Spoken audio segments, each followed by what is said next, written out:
Folks, hello and welcome to Tavern Chat. I'm your host, Art Tenkar, your bartender in the OSR, your main proprietor at the Tenkar's Tavern blog. So, why do I have a zombie wearing a chef's hat, an apron, and I don't know, cooking a wild boar in a spit in a dungeon?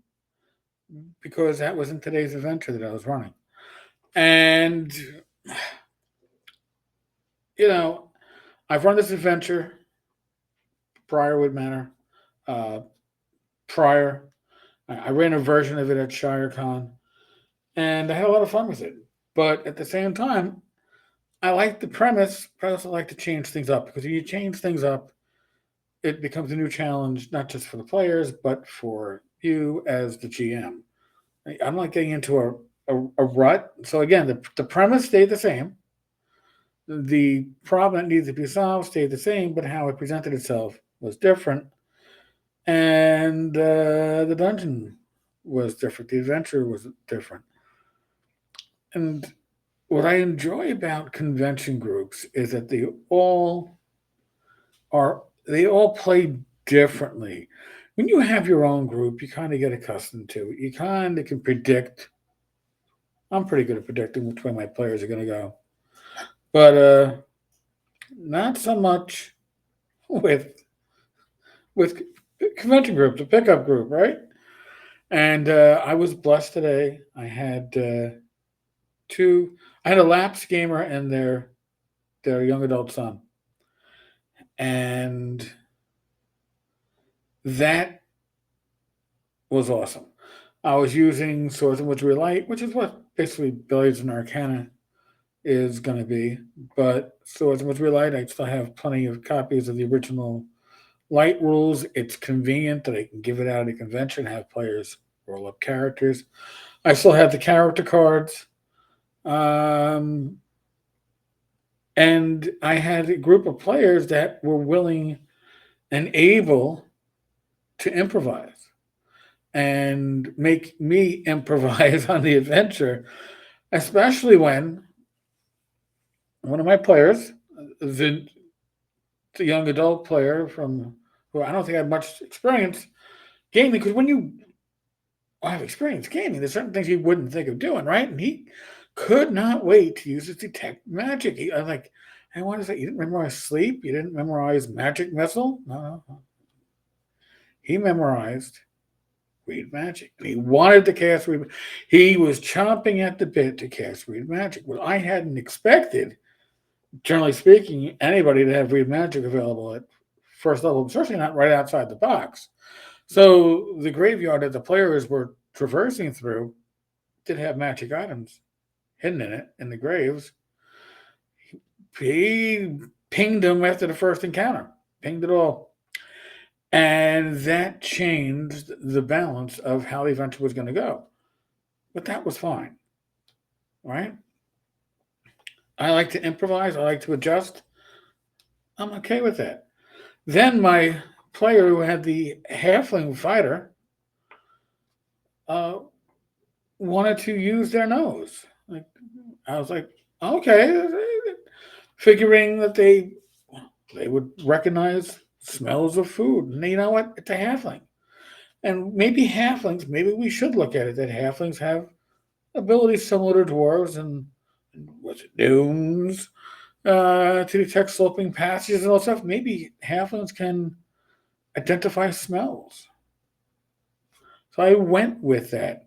But that did send the party away from, and once they got into the main part of the adventure, away from the more encounterable undead to the undead that would work in the kitchen, which happened to be where my big bad evil guy, the evil priest, who had put together his zombie team of servants, was located. So my players thinking out of the box forced me to improvise, and the session ended with a zombie on zombie apocalypse of zombies at the play or under the player's control, thanks to a ring they found up above, and the spells of the evil priest. I take great joy when my players challenge me. And I'm not saying that when they challenge you, in your face challenge you. They challenge you as a GM to be a better GM, to think outside the box, to react and ensure that it's going to be an enjoyable, fun session. I know there's many ways of thinking about how games should be run, and I think that when you run games and on home, there's a different set of unwritten rules and sensibilities in your home game than there are when it comes to running at a convention. Convention games are often one and done. Uh, Players are paying for the experience to be there. I never liked the idea of killing PCs off early in the convention game, but I don't mind killing PCs off at all when we're in the second half of the session. But my PCs, my players, were doing really well. I was very impressed. But they also were thinking outside of the box and doing things that I probably should have. In retrospect, you go, "Oh, I should have saw that coming." No, I didn't, and it was awesome. They left having a great time. I left having enjoyed myself immensely. Is it how I would have run the game with my regular group? Probably not. But that's different. And I think we need to remember that when you run sessions, especially at a gaming convention, it is about the fun. You want your players to, and it's about the fun when you're at your home campaign too. But your home campaign has multiple sessions, sometimes months, years, to grow and become larger than life. At a convention game, you got 3, 4, 5 hours.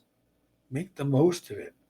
Let your players enjoy themselves, and at the same time, as a GM, allow yourself to be challenged and enjoy it. So, to the zombie chef and my players today at Page, thank you all. You really, really gave me a great time as a GM. I was laughing and smiling along with the rest of you. Uh, you are all great players, and this is why we do what we do. If you're a GM, this is the rewards that you want. Happy players that enjoyed your session, folks. On that note, Page wraps up tomorrow. I don't know how late Rachel will be staying. There's snow moving in, but I did take pictures of most of the vendor hall. I'll be doing a video on that when I get back. I didn't get a picture of the Gax Works table because there were always huge crowds around it. God bless. They were doing great work, great sales. So I'll see if I can snag another picture of their booth from somewhere else. All right, folks. On that note, as always, be safe, be well. God bless. Roll the dice, roll them well. I'll catch you all later. If you're at the con, enjoy yourself. I know I am. Laters.